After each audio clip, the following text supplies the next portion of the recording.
My name's Aubrey.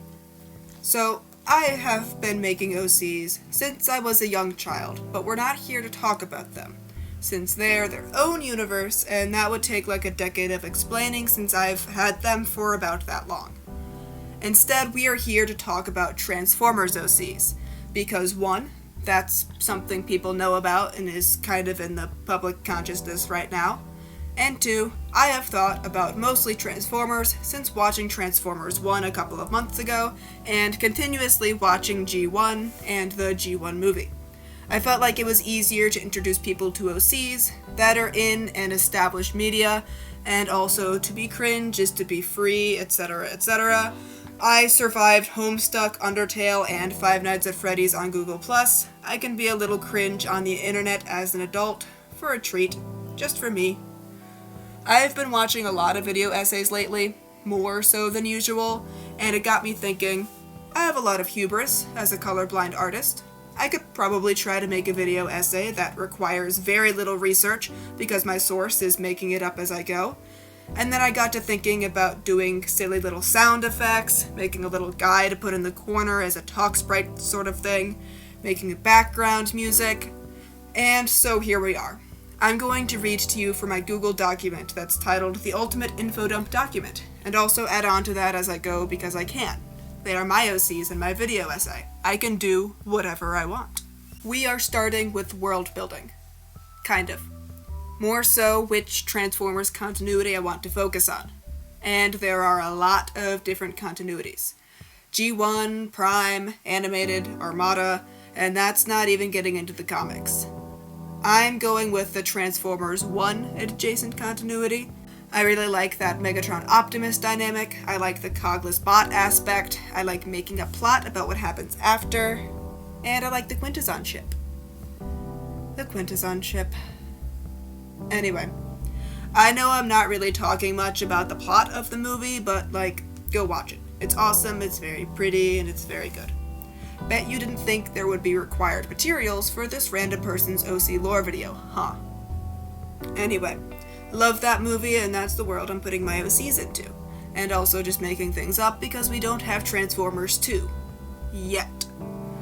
I have somewhat limited knowledge about Transformers and their personalities, but it seems like it differs each continuity, so I can just do whatever I want, forever. Moving on to the OCs, I have Mist and I have Flux. I'm planning to make a Decepticon based off of a stout Batwing plane at some point, but I don't know if or when that will happen, so I am just making this video without them. Maybe I'll make a video about just that guy, and any information I missed for these guys. Spoilers for Transformers 1, mentions of violence and character death, that goes with spoilers, and swearing. I swear a lot, I toned it down for this video, sorry. I'll be showing images of Transformers from various continuities as I bring them up because I've been meaning to draw my own designs for them but haven't not done that yet. Mostly I'll be using G1, Prime, and Transformers 1. This is Mist. Like every other Transformer, they are a fruity robot. And you may say, Aubrey, what about Transformers is fruity? And the answer is everything, and it always has been fruity. Look at this frame from the Dinobot introduction episode from the original cartoon of Megatron claiming this waterfall for the Decepticons with a rainbow in frame. Checkmate. Also, the comics get really fruity from what I know. I haven't read them yet. I only see out of context panels from Pinterest. Anyway, getting back to the point, this is Mist. They were the first Transformers OC that I made, and I did a lot of sketches for just their helmet before doing anything else. Once I figured that out, I looked for stupid little tiny electric cars because I had a vision. And I found the 2014 Smart 42 Passion. I know nothing about this car other than I appreciate how it looks for my tiny little robot. I then drew the car. It is stereotypical for artists to hate drawing cars, and I am no exception. I hated this, but it's vital for my process of getting the shapes down in order to translate them into the robot.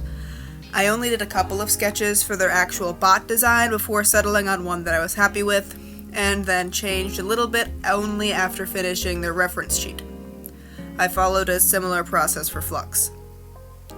Personality-wise, they seem mad all of the time. Grumpy is also technically a word to explain them, but grumpy always seems like a childish word. Anyway, they're fairly gruff, easily annoyed, and a perfectionist. They were a cogless bot working in the archives, so they kind of had to be unapproachable to be left alone by the others, and that stuck around after, and it's just their personality now. I also think it would be funny if they had a soft spot for Blur, because my only interaction regarding him is the G1 movie where he's annoying, and a character who is easily annoyed being nice to the annoying character is a very silly trope to me. Mist's weapon is a laser sniper rifle. They're smaller than Bumblebee, so they're not built for combat. They are instead really aggressive and get involved in combat anyways. Yes, I played Halo Reach at a young age and loved sniping enemies from far away. Moving on. Guess what? None of that was on the lore dump document, at least not verbatim. I'll kind of reference some of it as we go. We have not even started the lore dump document. We're doing that now.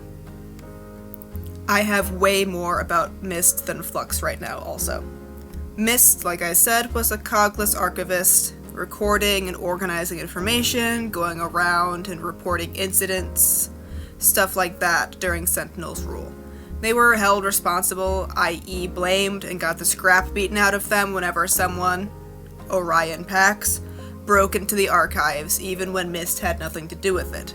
They were aware of Orion's antics and sometimes turned a blind eye to him sneaking around, but that's about the extent of their relationship pre-Sentinel ripping.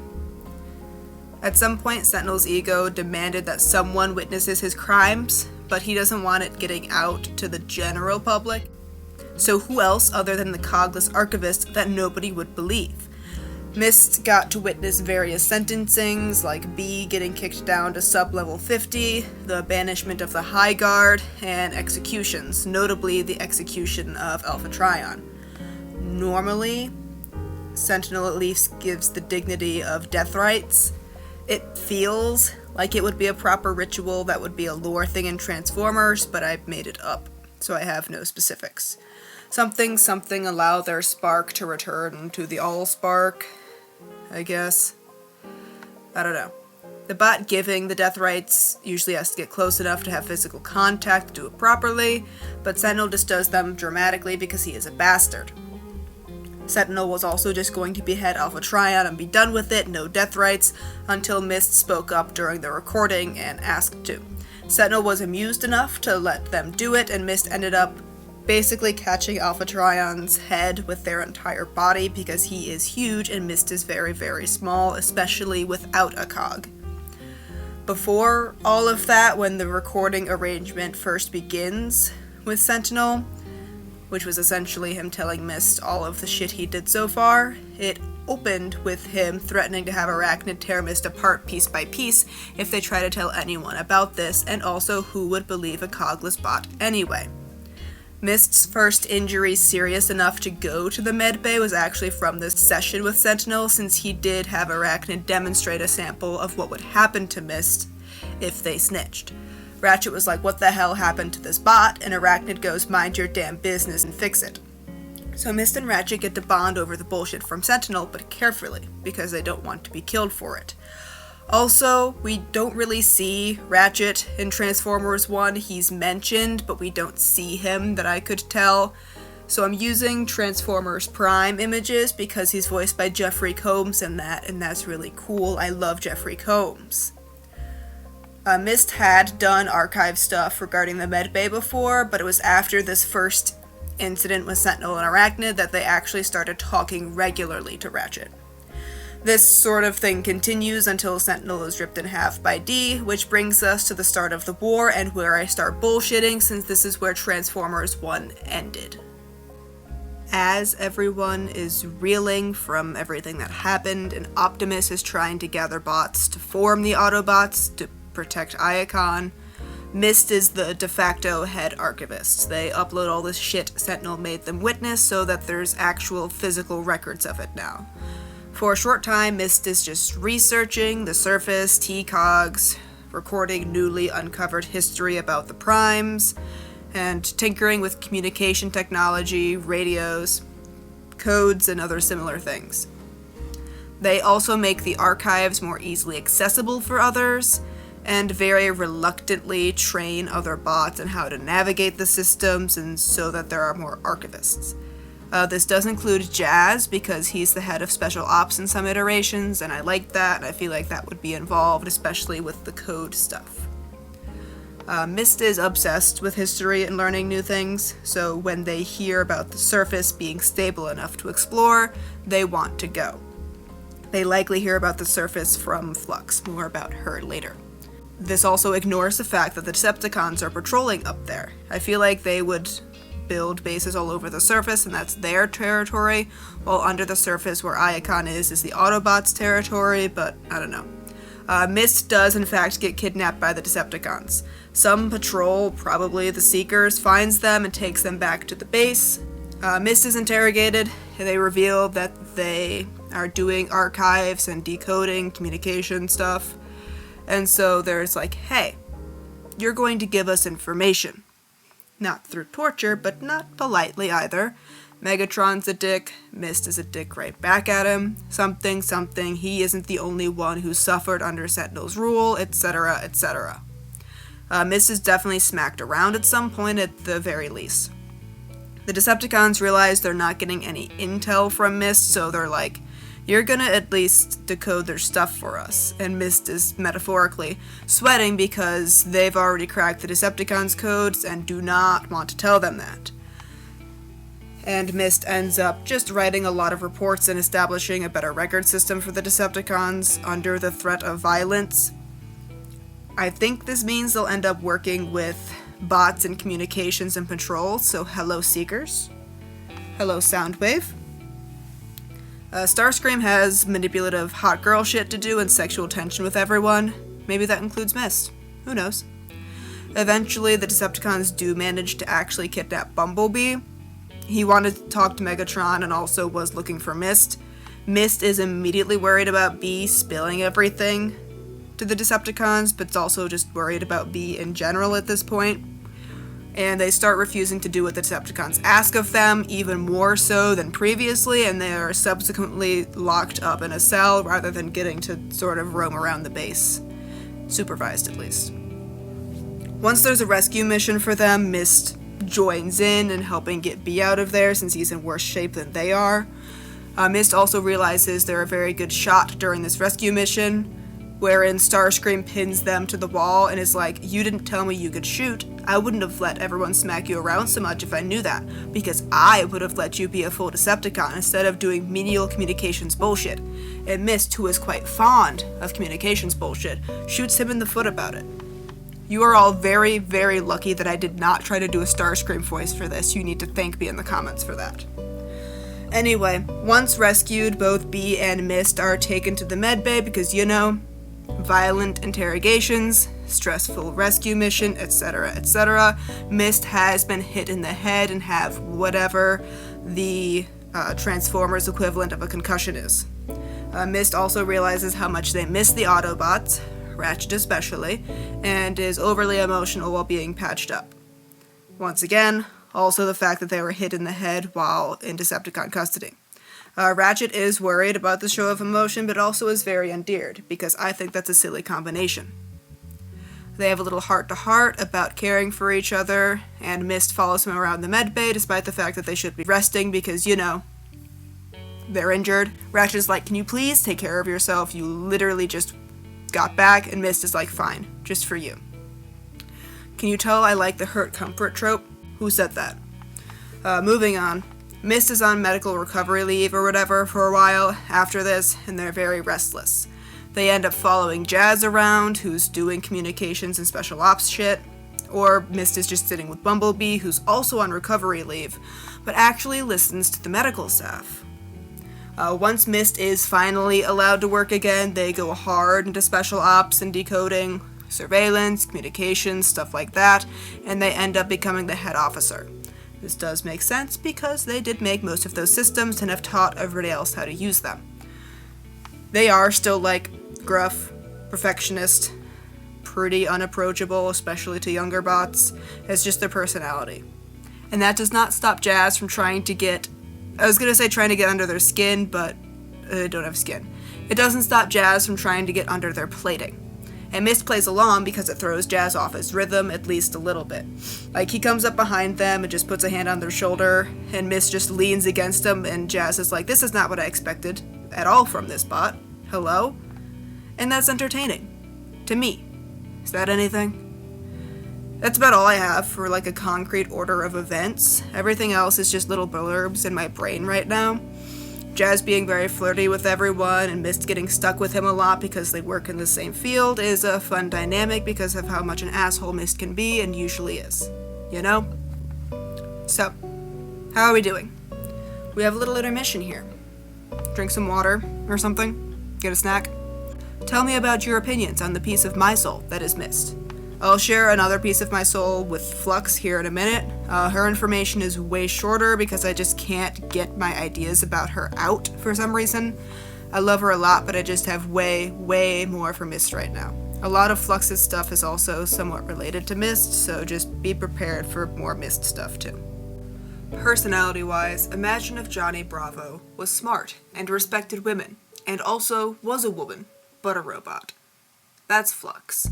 She is an orange cat who is so smart, but refuses to elaborate on any of her ideas before just doing them. Her vehicle form is a 2022 Ford Maverick because the idea of an orange creamsicle pickup truck was just so endearing to me. She was also almost a Jeep pickup truck instead, so keep that in mind. I also did a couple of helmet sketches and had a lot more trouble designing her robot form compared to Mist, but I eventually settled on one I really liked. I wanted her to be bulkier and more layered than Mist. Flux is energetic, chatty, and constantly analyzing everything around her. I still don't have a weapon for her, but something melee speaks to me no matter how impractical that is. Halo Reach Gravity Hammer, my beloved. But also something maybe more like a Gatling gun, I don't know. She's more combat and defense oriented than Mist, so she tends to run in a different crowd of bots. However, she also ends up reporting rounds and patrols to Mist, so they are together a lot. She's fairly chaotic but gets stuff done. Everyone eventually learns to just go with what she says at some point because they realize she's not going to explain why, but her plans always work, so.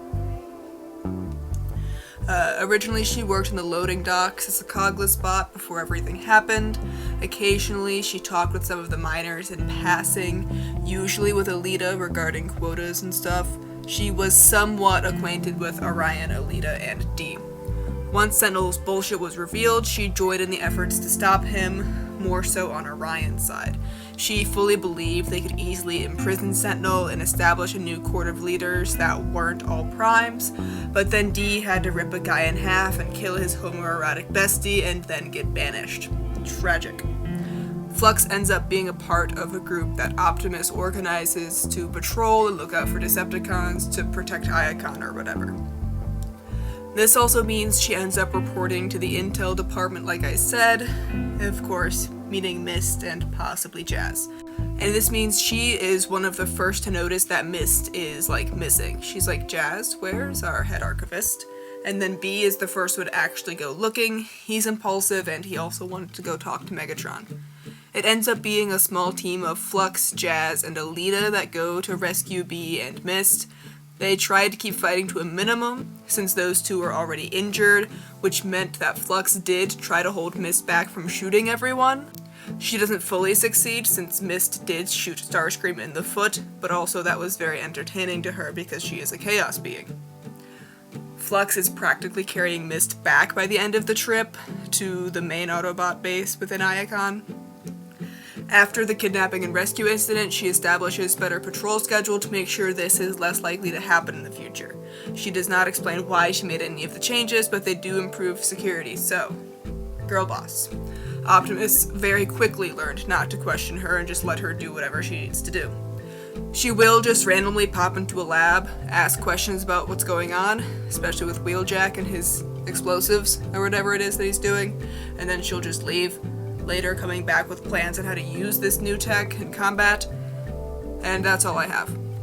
I told you hers was way shorter, unfortunately. I love her a lot, but her backstory is a bit less convoluted than Mist's, so she has less written out. Did you enjoy the part of my soul that is Flux? I hope so. I hope so. How do you even conclude a video like this? Comment something hyper-specific about Transformers if you watched the whole video. Something about Transmutate or Lord Imperious Delirious for bonus points in my heart, parasocial style. I might do more videos about my OCs, I might not. This video may randomly vanish at some point because I got self-conscious about it. Anyway, hope you have a good day, night, etc. See you at some point maybe. Bye.